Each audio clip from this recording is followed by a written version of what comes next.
really big topic tonight, and we've had so much interest and already so many questions. So Amanda, I got some of the questions that you sent through, and we'll get to everybody's questions throughout the night. I guess I did really want to just touch on before we kick off, like something pretty big has happened since our last Womb Talks, and we have launched as All Natural Pharmacy. Our website launched maybe 2 weeks ago now, maybe a week ago, actually a week, yeah. wasn't it? Yeah, gosh, it's felt like more than that. But we launched a week ago, and we've had such great support and response from everyone. So thank you so much to everyone for all your beautiful words and really just great feedback on the website and all the content, and also just joining us in this movement. I think it's really nice to know that we're supported by a bunch of menstruators and supporters of those menstruators too. So thank you so much for all your support. I will share a code at the end of today, which you can use on our AMP website now that we've launched as well. So stay tuned. I will share a code a little bit later. But I think it's time for us to actually get into this topic because it's a real meaty one tonight. And, you know, something that is really close to both Amanda and my hearts in terms of being endo warriors ourselves. And I guess, you know, something that a lot of people have requested that we talk about. So what we'll do is go through a little bit about endometriosis, and we'll start with kind of the base level and information. And then please do add in any kind of comments, any questions that you have around endo, and we'll get to as many as possible. And then we've also got a backlog of questions that we'll get to from during the week people have been asking on our social channels. So the reason that endo is obviously so fitting is that roughly 10% of reproductive age women, girls, menstruators globally, so that's 1 in 10, according to the World Health Organization, suffer from endometriosis. And endometriosis affecting 10% of our population is pretty big, you know, and I think we're only really starting to talk about endo a lot more and realize what endo is, the symptoms, and how we can kind of treat it. And I think, like I said before, both Mans and I have our own journeys and stories, and we'll probably share them throughout tonight, just around kind of endo and being diagnosed. And, you know, it's just a really important topic because it's something that sometimes actually goes misdiagnosed or undiagnosed for so long.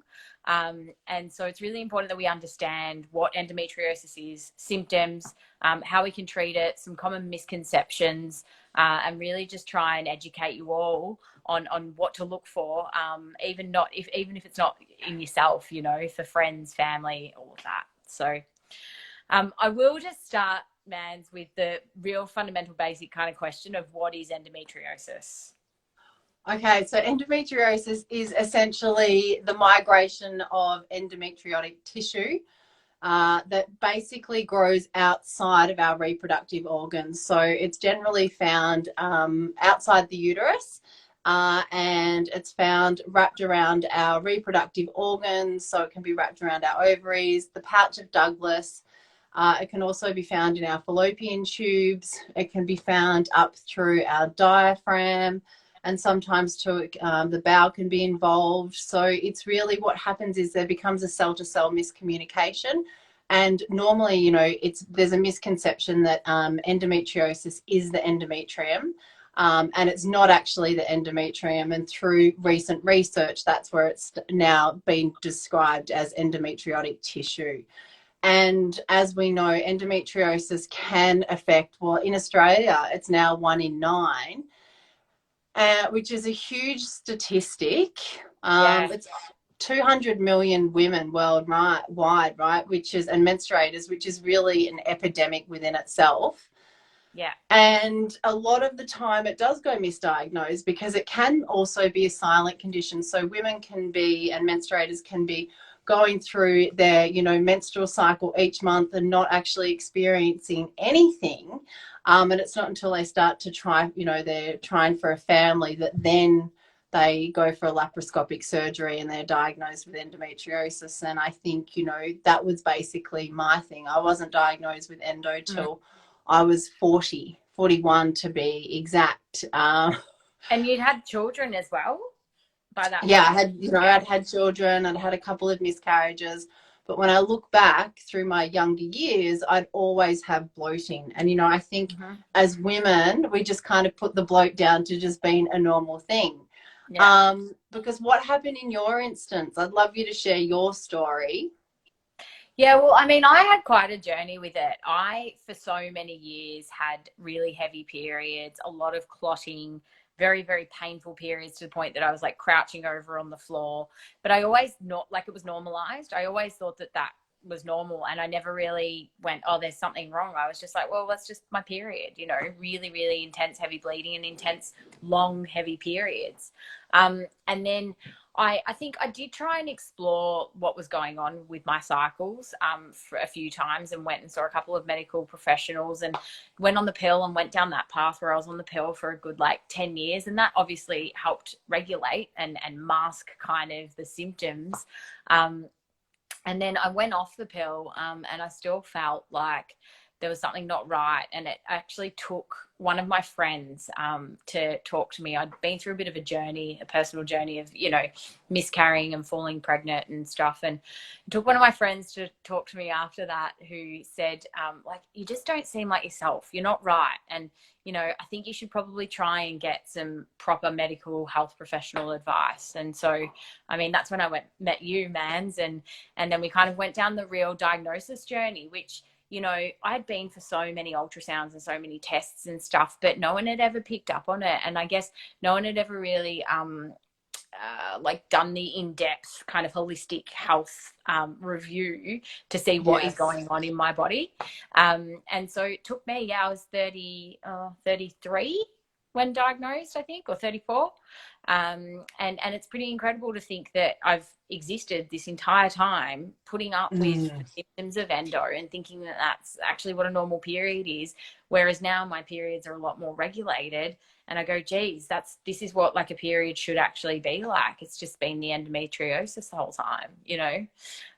So yeah, it's been quite a journey, and the same kind of thing of like misdiagnosis, or just like not even a diagnosis. I wouldn't even call it a misdiagnosis because it was never diagnosed, you know? Yes. And trying a whole bunch of contraceptives to try and help regulate my cycles, which in the end didn't really do anything, you know? It just masked it. And I think that's why we're so passionate really about AMP, or natural pharmacy, because we really want to start to change the conversation and empower menstruators and women to basically, you know, really understand their menstrual cycle and what the importance of the menstrual cycle means, because gynecologically it can tell us so much more about what's actually going on internally. And then when we do find a healthcare provider that can then listen to us and then potentially offer, you know, I think greater diagnostics, then, you know, we can actually get to getting a proper diagnosis.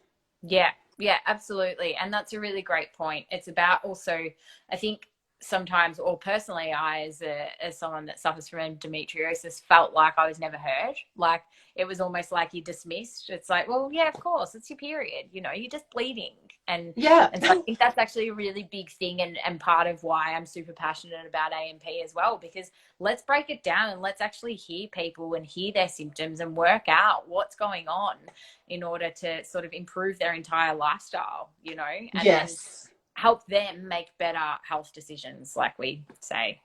And then to be your own health advocate, right? Because it's like, you know your body best. And I think in 2021, it is a time for a reset for us to be able to change that conversation and really empower people to understand what is going on with their body cycles, hormones. It is, yeah. And so I touched a little bit on my like personal kind of symptoms, I guess, but can we talk about some of the like generic symptoms of endometriosis? What do you look for? So generally what we describe as dysmenorrhea, which is painful periods, that is a high percentage for a lot of people with endometriosis. Pelvic pain. So you can have back pain, you can have pain that comes down your legs, shooting pain. You can also have nerve pain. There's bloating, nausea, like you described before, curling up in a ball, rectum pain, also too heavy periods, clotty periods, mood swings, depression, anxiety. I think that's also enhanced when, you know, we have been to particularly a medical professional and they have basically dismissed our symptoms as just Totally. being normal. And I think that's where we really want to start to change that, because what we know what doesn't feel right, isn't it? Mm. Well, you think Yeah, sometimes until your absolutely. friends point out to you. Yeah, exactly. Like, TT, you're not being quite normal. Like, you should go see someone about this. I think, Fatigue's another big one as well. I yeah, mean, leading up to your period where you just feel absolutely exhausted, brain yeah, fog. I mean, yeah, there's such a big umbrella of symptoms, really. there are. And probably one that you've missed around, which we will touch on as well, around IBS a little bit later, but you've missed sort of diarrhea. It's quite common as well. Yes. Yeah. And again, Bowel, you know, bowel sometimes, issues. yeah, yeah. Sometimes I was going to the toilet before my period like 7 times a day and just thinking that that's normal, you know? It's crazy, isn't it?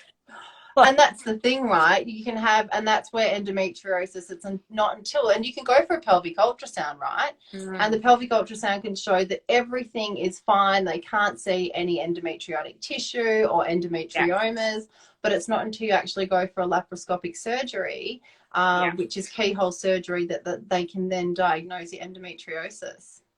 That's great. So my next question was, how is endo diagnosed? So is it all through a laparoscopy? Yes, mainly through Okay. laparoscopic surgery, but also too Yeah. sometimes if there's different stages of endo, it's graded from stage 1 through to stage 4. So some women, some menstruators, if they do have endometriomas, it will show up on a pelvic ultrasound. But for a lot of people, that's where sort of that misdiagnosis it goes, because it's like they're experiencing all these symptoms under that umbrella of symptoms, but then when they go for a pelvic ultrasound, it's showing that everything's normal. So it's not until you find a surgeon, and that's the thing. I think a lot of what I see in clinic is that women have had ablation, which is basically like the burning of the endometriotic tissue, which then causes a lot of scar and adhesions. And I think another thing that I wanted to point out too is that sometimes too you can have appendicitis. And appendicitis can also be tied in with endometriosis as well. And if you've had an Mhm. appendix that's burst, that can then lead to a lot of scar tissue, Yeah. which then causes more pain and whatnot. Yeah, right. Yeah, see, I had all of that. I had an appendix at birth too. Isn't that Oh, funny? Don't make the links, right? it's We just, making the links. yeah, we just have a question on diagnosis, and I'll just grab it before we move on. But is endo shown on a biopsy? So On a, an endometrium biopsy is generally if we're doing IVF, and the biopsy will show if there's endometriotis, which is chronic inflammation of the endometrium tissue, and sometimes too you can have endometriosis that is removed that has endometriitis. And that's just chronic inflammation of the tissue, and that's generally due to, it can be due to a history of sexually transmitted disease or a change in your microbiome. So no, not normally through a biopsy. It's generally through a histopathology, which is when you go for surgery, they then excise your tissue, cut away the endometriosis tissue, and then that goes for testing. okay, cool. So we've kind of touched on what is endo, the symptoms, how it's diagnosed. Can we talk about how it's treated? Okay, so I think this is Outside where of we need to have our medicine. we need I our think endo so. toolkit, I've got to don't go we? get it. I know. I think, I mean, and this is where Chinese medicine is really brilliant, because Chinese medicine looks at the whole at the whole person, and then also too at the menstrual cycle being our fifth vital sign. So our menstrual cycle can share so much information with us relating to our hormones, the color of our blood, the volume of our blood, whether it contains clots, whether we're experiencing pain. So we look at it really at the health of your period and how your health of your period is happening each month. And so, I mean, with the tinctures, the AMP tinctures, is it essentially gets to the root cause. So we're not only treating the issue of endometriosis, we're then treating the umbrella of symptoms associated with endo. So I think, it's important to have a pelvic physio. It's also movement, gentle movement, yoga, Sometimes HIIT's not always the best either, because I we're putting the remember that. body into a stress state. Yeah, I laugh because I'll just give context to everyone. I laugh because I remember first meeting Amanda with all my endo issues, and she was like, how often do you exercise? And I was like, HIIT 6 times a week. She was like, maybe you need to drop the HIIT for a little bit and go and do some softer exercise with your endo. That's why I laugh. Because it's also too, right? Tissues have issues. Yeah. So we can come from trauma. And also too, I think it's really important to look at, and this is part of diagnostics that's really missed, is to look at the history. So what's our mother's history? What's our grandmother's history? For a lot of women back in our parents' generation, endometriosis went misdiagnosed and undiagnosed because everyone was having children earlier. And then when they got into their 40s and they were going through menopause, if they were experiencing heavy periods, they'd undergo a hysterectomy. So a hysterectomy for our parents is key to really sort of understanding that genetic link through the maternal line. And sometimes too, it does skip a generation. So your mother may not have had it, but your grandmother may have had it, or your auntie. And it can also, there's recent research that it can come through the paternal side also. So looking at both sides of your parents, really. And again, probably like, given that we're in 2021 and only starting to talk about this now and realizing the symptoms, like probably very misdiagnosed. Like if I think my grandmother would not have been like, oh, I've got endometriosis. She probably did, but yeah, I mean, it wouldn't have been diagnosed, right? So that's right. And yeah.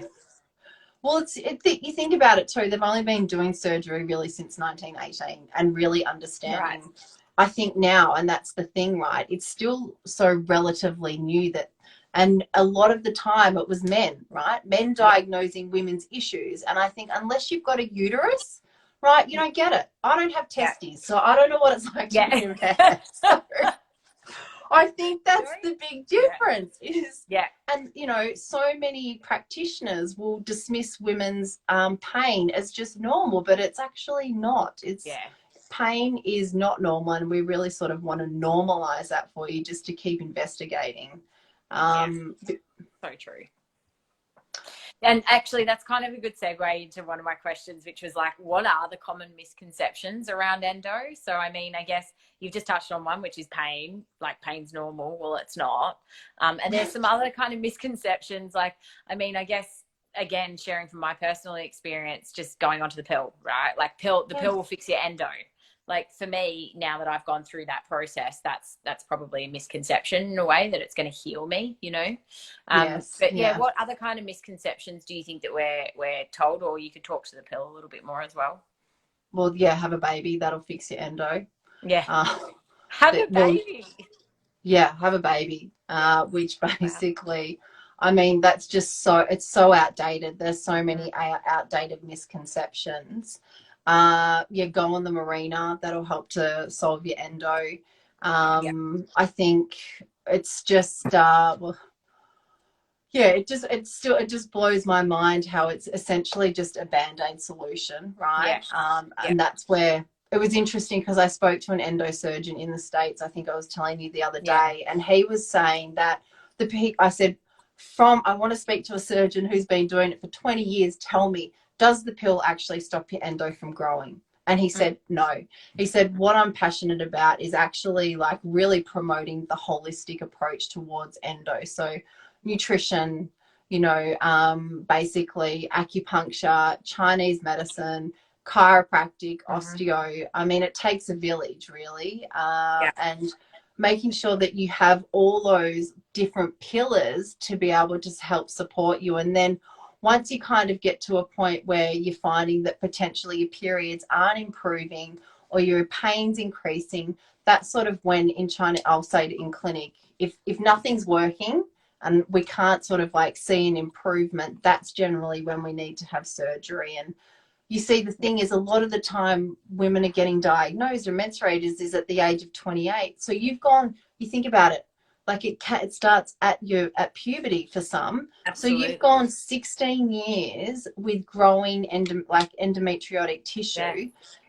So by the time you get to that stage, most of it's like stage 4. And then you've got to preserve your anatomy, right? Preserve your anatomy for fertility, or preserve your anatomy just to be able to live a pain-free and just live life, right, with some sense of normality. Absolutely. I'm wondering if you're comfortable to share a little bit around your story, because I think it's important. I mean, one of my questions is going to be like, can you have, and I know the answer, but for everyone else, but can you have endometriosis and adenomyosis at the same time? And like, could you share a little bit around your journey and your story? And perhaps if it is possible to have, you know, multiple kind of conditions at once, and how you kind of then distinguish what you do have, or is it just case by case? Well, the thing is, I think it's really interesting. I mean, because I started Chinese medicine, taking herbs when I was in my 20s, right, through my own health crisis. And I think that really helped to be able to support the health of my periods. And then when we, nearly lost Winnie, I think that put my body into a high stress state. And then after that, I think that,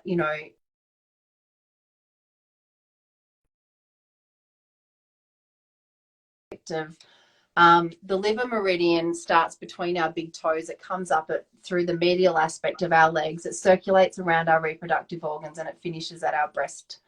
And so the emotion of the liver is anger, frustration, sadness, and you think, and endometriosis also too, it's a very angry condition. So you think about the times when you are having flare-ups, how much that actually impacts your mood. And the liver likes to be free, right? She's like, woo, the free, and there's a powder, there's a Chinese medicine powder called the Free Women's Wandering Powder. So it was like, you just like free, living in the 60s, woo, peace, love, right? Because that's what we should be all like, because that's when we're in flow. So when we get stagnation, it starts to cause disease. And when we have dis-ease in the body, that then starts to cause a change in pathology. So whether that's through inflammation, whether that's a change in our menstrual cycle, because we know that stress also impacts the health of our menstrual cycle. And also too, just quickly here, in yoga, Swadhisthana, right, it's our creative center. It's not only where our creativity is birthed and born from, it's also where we birth our children. And so this water element also likes to be in flow. So when we have this stagnation through the liver meridian, is that everything starts to become stagnated and it starts to become tight. And the sacrum also too, which is what a lot of women can experience, is that back pain, is that the sacral nerves from S1 or S2 to S4 are meant to be in parasympathetic. So the whole pelvis becomes sympathetic in its stress state when it should be in this beautiful relaxed state. So everything starts to have more pain and whatnot. So what happens is that then with endometriosis and adenomyosis, right, is that everything just stopped going in flow. And also too, you think about it from a Western perspective, the liver metabolizes our estrogen. So you can see very much the link between the liver circulating around our reproductive organs and then also helping to metabolize our estrogen. And so when I went for my pelvic ultrasound, it showed that I had adenomyosis. And so when I went and saw my surgeon, and then also too through the research that I'd done, it showed that most women, 42% of women that have adeno also have endometriosis. So adenomyosis is where the endometriotic tissue essentially migrates into the myometrium. And our myometrium is the muscle layer of our uterus. And that muscle layer is very similar to our gastrointestinal tract. It's smooth. So you think you've got this weed, this tissue that's inflammatory growing into the uterus, and that then starts to change the architecture of our uterus. And so that's what we see in a pelvic ultrasound described as a bulky uterus. So I've got the Incredible Hulk. And so when I went for my surgery, because my periods had also started to change, I was having big clots. I was having to literally stick my hands up my vagina, fish my clots out when I was bleeding. And they found that I had stage 4 endo. And the stage 4 endo was located through my pouch of Douglas, all my sacral ligaments. I couldn't get into my yoga poses, and I was having constant bloating and just like the fatigue. There was a big link between my thyroid and fatigue as well. So when I went in, I mean, I was alarmed to think, wow, I've had stage 4 endo. I wonder how long I've had that for. Really? Yeah. How long it's gone on for? So And I think a long time. yeah, yeah. And are we able to talk just a little bit about the links? I kind of touched on it before, and then you went into it a little bit about metabolizing and stuff. Can we talk a little bit around the links between IBS and endometriosis, and why is that common? Yeah, because I didn't bring my diagram tonight. So you've got your bladder, you've got your vagina, and then you've got your rectum, and you've got the pouch of Douglas here. So endometriosis tends to grow, it can affect your bladder, or it grows in the pouch of Douglas. And the pouch of Douglas is like this cul-de-sac basically. And so it's close to the rectum. And so what happens is there, the endometriotic tissue, which is what we call deep infiltrating endometriosis, can grow deep down into that crevice of the pouch of Douglas, and then it can grow into the bowel and start to affect your bowel. So that's where we start to have these IBS symptoms. And IBS is essentially a result of either you've got gut issues, gut microbiome issues, or it's linked to endometriosis. Because you stress, right? You've got those sacral nerves affecting, and then as you come up to your period also too, the anus is a sphincter, right? It's a muscle. So as the body gets prepared to release the blood, everything goes into this holding state. So, you feel more bloated, and you're feeling like your mood, a little bit more irritated. And then as soon as you have your period, the heart says to the liver, release the blood. And so the liver relaxes because it controls the tendons in Chinese medicine and the muscles. And then you get this diarrhea, right? And so that's how it alternates. It's very much linked to the gastrointestinal tract, has the most amount of motor neurons and neurotransmitters. So it's very much linked to our mood as well. And endometriosis has a massive impact on our quality of life and our emotions. Yeah, it really does. I remember, like I said to you before, I used to go so much and just think that was normal. And also like being, I guess, not prohibited, what's the word, like debilitated in terms of not being able to do the things that you normally would do in a day-to-day life. Like I remember even my mum, I remember going to the movies with my mum and she'd be like busting to find a toilet constantly, but again, wouldn't know that she's had IBS her whole life, but wouldn't know that she's had endometriosis. It kind of comes back to that whole loop. It does. And it's also too like doing HIIT all the time, right? You just be like smashing it out. So your pelvis is just on this like. So what does the bowel want to do, right, when we're in flight or fight? It wants to empty, get rid of all the shit basically. So you were just like literally in stress state. Get it out, get it out. Constant stress state. Absolutely. Yeah. I mean, we can laugh about it now, but when I reflect, I just go, gosh, that was just so not normal. Like needing to pull over in the car all the time to find a toilet. That's the worst feeling. Crazy. Too. It is actually. It really is. Yeah. Also, so we had a question before tonight, just around what are your thoughts on SIBO and endo? Can you talk a little bit about that? Small intestinal bacterial overgrowth, yes, SIBO and endometriosis. There's some great research out now to show that there's a link between SIBO and endo. Essentially, endometriosis changes the ecosystem of our gastrointestinal tract and also vaginally. And so SIBO can impact the endometriotic tissue, and you get more symptoms of bloating, gas, you can get nausea, also to a change in your bowels. So one of the things that I recommend is to rule out SIBO is to do the SIBO test, which is essentially a breath test. And then that's also linked into your nutrition and diet. So it's really interesting, the research out there that says, some people say yes to have gluten. I think sometimes too it's really about seeing what your sensitivities are to test for the celiac gene. And then sometimes too to do an elimination diet, right, to see whether gluten does actually affect your gut, because sometimes too it's the subtlety, right? So it's noticing, does gluten impact your energy levels? Does it affect your mood? Do you get bloated? How does it affect your bowels? Because I definitely, endometriosis and gluten, basically it's like adding fire to fire. So they don't go hand in hand together.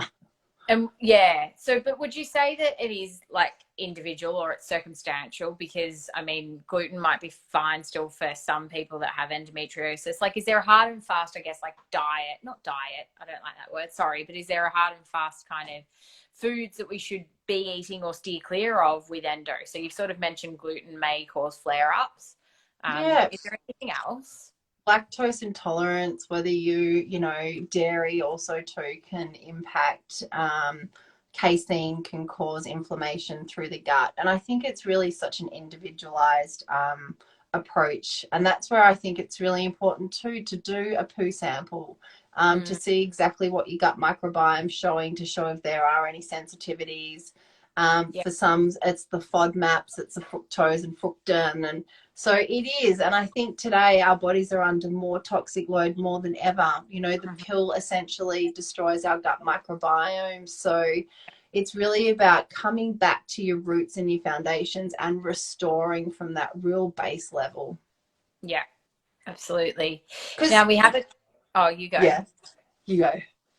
No, I was going to say we have a question which kind of links into, I mean, we touched on from High Country Holistic. I'll just touch on the fact that you've asked for symptoms. We did talk about that a little bit earlier, but I guess we can touch on them again. Absolutely. One of my questions was around, like, how does one actually know if they have endo, and what if they're not quite sure because they have some of the symptoms and then others aren't quite, you know, what we've reeled off? And maybe we can just touch on some of the symptoms again for High Country Holistic and anyone that joined a little bit later.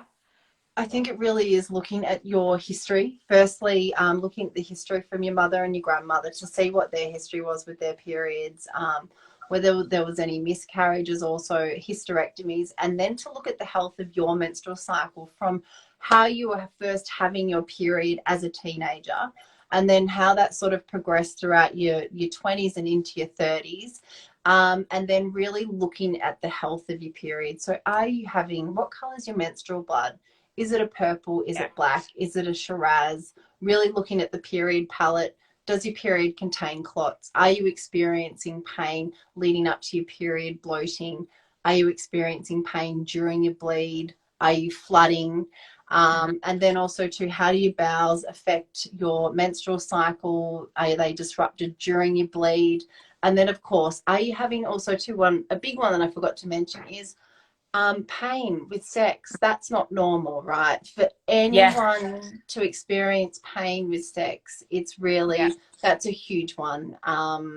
Yeah. So, and that can be sometimes too, you can be in a different position and then you're like, oh, and Oh, so, yeah. yeah. Yeah. So that's a really big one. The heavy bleeding, painful periods, the sharp, intense pain through your rectum, having to take time off work, days off school, nausea. Yeah. Yeah. All of that. Another question that's actually linked to pain, which we'll touch on here from Megan, is can excruciating pain be more focused on ovulation than periods with endo? Yeah, it can. Absolutely, Yeah. it can. Yes. So you can be experiencing, there's a condition called middle shit smell. I can never pronounce it, which means Middle mid-cycle shits. mid-cycle pain. So you can actually, because as the body's growing a dominant follicle and it's getting ready to release that egg, is that the ovaries, and then you've got the fallopian tube, right? That's attached by little tendons, right? So you can have endometriosis growing around the ovary, which starts to then impact the way that you're ovulating. And that's a really one of the things that you can do diagnostically. If you're really young and you've got a low AMH and you're experiencing pain around the time of ovulation, is that we know that low AMH is definitely can be connected to endometriosis. So that's one of the tools that you can ask your doctor or your GP to run for you. Because your pelvic ultrasound might show that everything's normal, but you're having pain, and a low AMH, which is the anti-Müllerian hormone, endo can affect that. Yeah, I was just going to ask, can you tell me what AMH stands for, or can you tell us so we all get it? Great, thank you. Which So is the we've got a egg pool, couple of, right? The egg reserve, so yeah, to speak. Yeah. yeah. So we've got a couple of other questions feeding through before I kind of wrap up with mine. So another question that we've got is around what age would you expect to know whether you have endo, as in by your early 20s might you know. And I guess, again, High Country, we did speak about this a little bit before around, you know, Amanda was early 40s, I think, when you were diagnosed, and I was mid 30s. So I'm not sure that age is a thing, but Mans, did you want to answer that? I think it's really, it's, you know, are you having painful periods from a young age? At 13, it can take around 2 years for your cycles to regulate, but it's really just going back to your history. And then, I mean, it can affect anyone at any age. Sometimes Yeah. it's not until you're in your 20s. Sometimes it's in your 40s, like my case, for instance. Yours, since you're a teenager, and then, you know, into your was 34 before you were actually diagnosed. Yeah, yeah. And we are going to have a session also on like all the other conditions, but someone has asked what causes adenomyosis. Do you mind answering that? We'll definitely have a wound talk all around adeno as well. It's essentially where the endometriotic tissue grows into the myometrium. And so the research shows that it can come from the mesenchymal cells from when we're in utero. And otherwise it can be from, I think, when this is my perception, is that, and from research, is that when endometriosis is chronic, is that it then starts to migrate over a long period of time. It then starts to migrate into the myometrium, so into the muscle layer of the uterus. And so unless we have that tissue removed, it's still going to impact. And that's where we all start to have a bulky uterus. And I think, you know, what's really hard is that over time, a bulky uterus, I've got a client today who's doing surrogacy because the size of her uterus due to adenomyosis, and mind you, she's only 34 and she hasn't had any surgery, is the size of a 6-month pregnant belly. Oh, wow. It's heartbreaking, and she can't be operated on because it's major surgery, and she requires robotics, right? Yeah. Yeah. And I mean, it just shows though how many different circumstances there are, and in individuals, and all different sort of scenarios and situations. And I think actually something that we've spoken a little bit about, which I was going to mention at the end, but I may as well mention it now, is that we'd love to actually hear from people that have any kind of stories around their own story of endometriosis or adenomyosis or menopause or whatever it is, because we do want to start to collect and share women and menstruators' stories through AMP. It's really important for us to, and it's important for that sort of education and awareness piece. So and also, you know, to empower other people to share their stories. So if you do actually have a story that you're comfortable to share with us, please email us at hello@allnaturalpharmacy.com.au, and one of us will reach out to you and have a chat. You don't need to email us your whole story, but just let us know if you are interested, and happy to kind of share your story, because it's only with, you know, sharing symptoms, sharing stories, that we can actually start to raise a lot more awareness around endometriosis and kind of create that movement just around our menstrual cycles and education of our menstrual cycles. So important, isn't it? Yeah. I think because how did you, I mean, you are a CEO. Yeah. Boss lady extraordinaire. And so how do you go managing, I mean, you've got a hectic lifestyle in terms of a lot going on. You're also doing your masters as well. Yeah. So how do you tend to sort of manage everything, basically? Yeah, that's a great question. I feel like I have moments of, you know, waves and peaks, but honestly, definitely since being on the drops, and I'm not just saying that because I work with that or AMP, but taking the endometriosis tincture has really, really helped regulate my hormones, my cycles. I also combine that obviously with lifestyle. So, you know, I do get acupuncture. I do softer exercise, so yoga, Pilates, running. And I just have moments now. I'm so much more aware of when I'm about to flare up with endo, because I've had it now and I know what to look for, that I kind of stop myself before the flare up. Right. Not stop myself, but stop and go, okay, I've got to do these self-care things. Like, what is it that's about to cause this flare up? Why do I have excessive, you know, bowel movement? And just am really kind of in tune. The other thing that I do to just help manage it is keep track of all my symptoms. any kind of my entire cycle pretty much through our monthly report card. I just use that and write down anything. So, you know, today for the last 2-3 days, and I can show you, I've just been bloated like a pregnant woman, right? And I've just had my period. And so I look at that and I observe and I go, well, why is that? Why am I bloated? I'm supposed to be in my flow right now. So, you know, it's just kind of about being aware and I guess tracking any kind of symptoms, listening to your body, and then doing those things that work for your body with in terms of self-care, but also, you know, taking the right, I guess, products that don't, like our solutions aren't just a band-aid, right? They actually do get to the root cause of your symptoms and really treat it. So I have found them very useful. Yeah, I think that's so important, isn't it, T? In terms of like you were saying, like tracking your symptoms throughout your cycle, and then really honoring and listening to your body, but also to those self-care practices. Because, For I sure. mean, a lot of people are living in that yang dominance, isn't it? Just that Mm-hmm.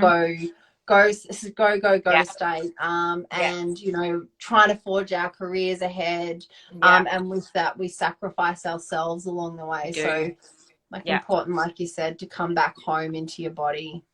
It is. It really is. I did just want to touch on before we sort of wrap up tonight, and I started to talk about the endometriosis tincture, but obviously, you know, at All Natural Pharmacy, we do have an education piece around our cycles and empowering more menstruators to talk and share stories, and also us to be able to share that information with you as well, so you feel empowered to make better health decisions. But we've obviously got our product range as well at All Natural Pharmacy, which are all natural, all plant-based tinctures that do get to the root cause of your symptoms, whether it's endometriosis, adenomyosis, menopause, PMS, and PCOS. But I did want to talk, because obviously tonight's around endometriosis. I just wanted to talk a little bit around our endometriosis tincture, and what are some of the ingredients that are in there, and why does it actually get to the root cause of endo? Great question. Is that, I mean, I've been researching this for a very long time, in terms of like wanting to kind of put together and trialing that in clinic as well with all the women, and menstruators that come through the doors. And so it's a well formulated tincture that helps to get to reduce inflammation, like specifically help to create a healthy menstrual cycle. So really creating a healthy period, reducing the amount of clots and pain. And then also too, there is some research as well that shows that it does help to reduce the amount of like endometriotic tissue. So I think it's really important. It helps the energy to move through the uterus, right? In terms of like, it also helps to metabolize the estrogen, specifically Renshen, with some of the herbs also too, because it is soaked in alcohol as well. So all our products are organic, and they're sourced within Australia, and then also sourced through organic farms from overseas. They do have the gold stamp. And then with the tinctures, specifically tinctures go into the blood level. So alcohol in Chinese medicine goes directly into the blood level. What that does is it helps to minimize pain. And we describe it as essentially opening up the meridian. And when we open up the meridians, that helps to create a healthy flow. Because in our women's issues or female only problems, is that it goes directly, as if you can see the health of your period, it's reflected in your blood, right? And it's also hormones. So everything goes into our reproductive organs, into our womb. And so the tinctures go directly into improving the health of our womb, and gynecologically the health of our period. Yeah. That's great, man. Thank you for sharing that, because I think that's the thing, right? We've spoken about this earlier tonight, like we've all tried different kind of treatments on our endometriosis, our adenomyosis, and a lot of them just mask symptoms. And so I think it's really powerful actually that we have a product that does the opposite of that and actually gets to the root cause and treats your condition.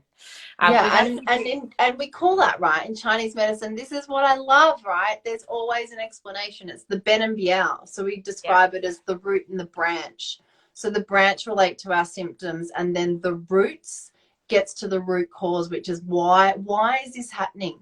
So what is it that we need to understand about treating that condition from its root cause? And so as we know, the root cause is that for most gynecological issues, they happen in our uterus, in our womb. And so that's where it targets. It goes to the root cause of helping to, you know, in Chinese medicine, it's restoring the yin and the yang, which is the homeostasis, the balance. So it's bringing the body back to its balance. Like, it knows, it's got an intelligence and wisdom. So it's helping to bring it back to that intelligence and wisdom. And I mean, I've been on the adenomyosis drops for 2 years now, and you know, I can't wait to share. But even through my pelvic ultrasounds, the size of my uterus has actually started to reduce in size. And so, I mean, it's really amazing to see that in the physical, but also to experience that as well in the physical and see, you know, my periods are a lot more healthier and my uterus is shrinking.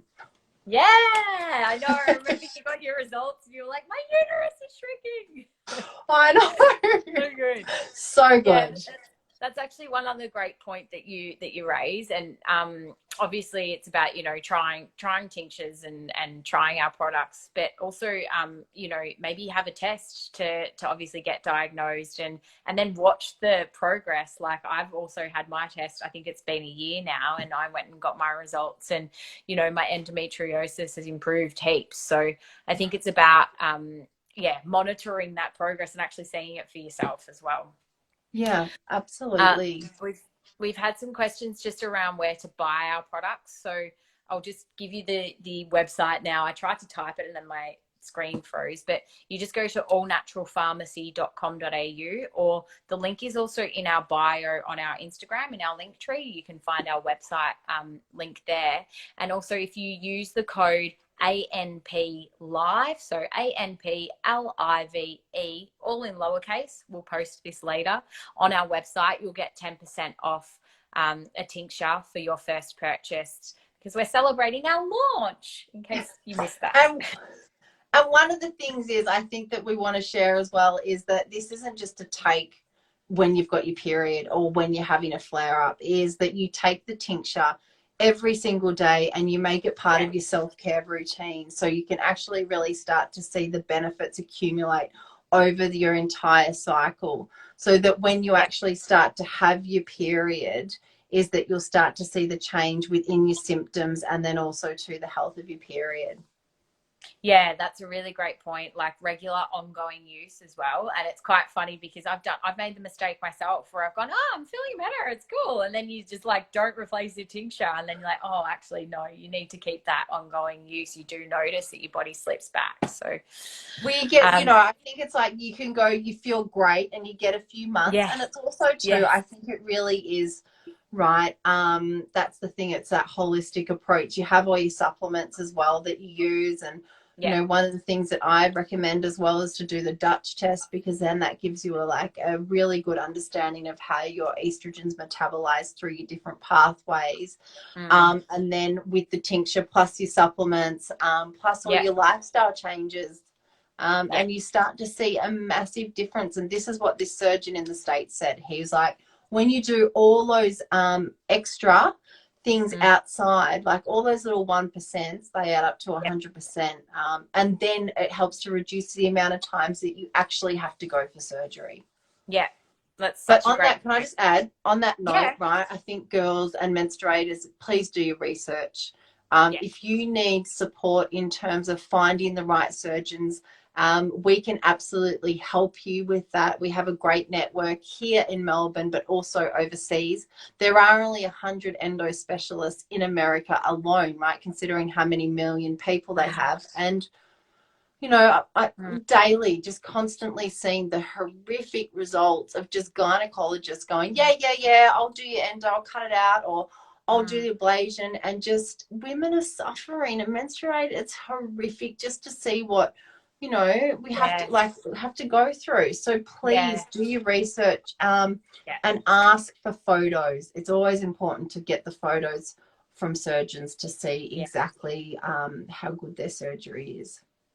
Yeah, and I think, I mean, ask for photos, but ask questions as well. Like, don't be afraid Yeah. to be too inquisitive. I think if I reflect back on when I wasn't diagnosed or misdiagnosed, I'd walk out and just go, I don't feel any wiser, but I was too scared to ask any questions and challenge it. And so I think a big part is absolutely like challenging and asking questions to the point that you feel comfortable, because it's your health that's in your hands, you Yes. know.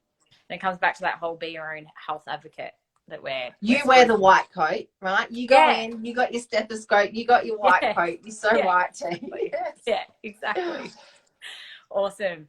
Thank you so much for tonight, Amanda. It was so good to talk about endo, and thank you so much to everybody who has joined us both, and also is supporting ANP. Please do visit our website. We've got quite a bit of information on there just already in our womb room. So it's allnaturalpharmacy.com.au. And if you go to our womb room, it's a tongue twister, that one, you will be able to get some information just around your cycles. And we're going to be releasing more and more. Also, subscribe to our newsletter. We'll be giving you a whole wealth of info through The our periodical. The periodical. But yeah, thank you so much for joining us. Thanks for your time tonight, Amanda, and have a good rest and get some self-care before tomorrow starts. And just on that note, so I just want to I just want to share like your passion for AMP, because I mean, coming on and joining the team, we're so grateful to have your wealth of knowledge and your, you know, you coming from your tech background, and just, you know, why are you so passionate? Share with us. Oh, you want to know why? You're asking me Yeah. now. Okay. Well, why I'm so passionate is because I think I've realized, obviously I've had that journey myself, and I wish that I could support other people, like other women and menstruators, in getting to their kind of solution and finding a better holistic life and regulating their hormones and treating their endo or PMS or whatever it is. I think it's just the more that we actually talk about it, the more that we share our stories, the more that we can actually work towards a movement of improving everyone's kind of lifestyles.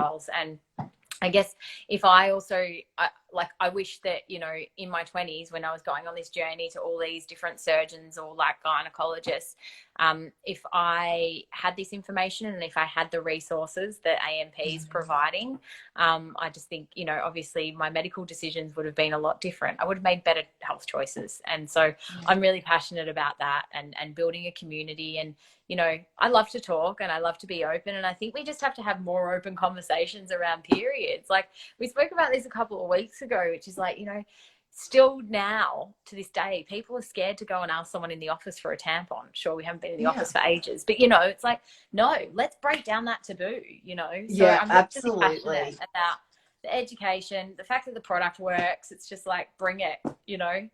Completely. Right. And having that community, community is massive. Yeah. And really, getting, which means that we will be coming up for womb walks. Is that right? Well, so we've been meaning to run. We've obviously been running these room talks, a series of them online whilst, you know, we've been in lockdown. But we will continue to run them, and they've turned into a podcast and also on our YouTube channel. Just again, the links in the bio of Linktree. But as part of womb talks, we also want to start running womb walks, and we just haven't been able to do that yet because of some restrictions. But now in November, we will be running womb walks, which will be getting us all together, walk around the tan, walk around in nature, and just share our womb stories. And again, it's just a way of bringing people together, connecting, sharing stories, sharing symptoms, and just, you know, meeting other like-minded women, menstruators, and building a bit of connection and community again. I think we're all really craving that. We will be putting our Womb Walks Eventbrite link up on our Linktree, and we'll post about it. So just follow our socials, subscribe to our newsletter, and you'll get all the information. But it will be probably around the end of November, I'm thinking, because things will be a bit freer then. Yeah. Can't wait to just walk and talk. I know, walk and talk, and also just meet a bunch of new awesome people. Yeah, you know? That's it. Yeah, for all of us just to get together and just gather. Yeah, absolutely. Yeah. Well, thanks, T. Awesome. Thank you so Thanks much. for sharing your story and your journey tonight. Thank you. Thanks for joining and sharing all that information. I think it's really important that we kind of inform everyone. So, and thanks so much to the audience and for all your engagement and questions throughout the week as well. It's awesome. We will be running another womb talk, so look out for it. It'll be next month and we'll announce the topic soon.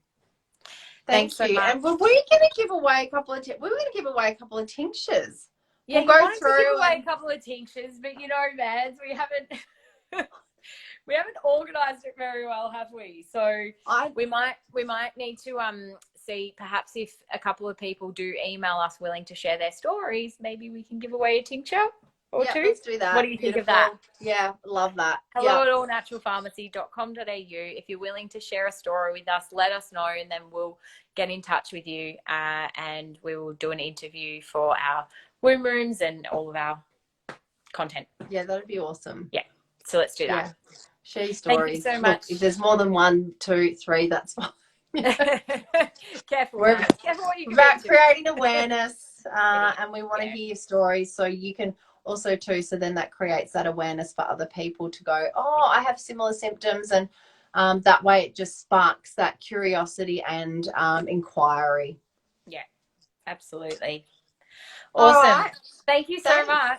Thanks you everyone for joining. Thanks everyone. See you soon. Bye. Bye.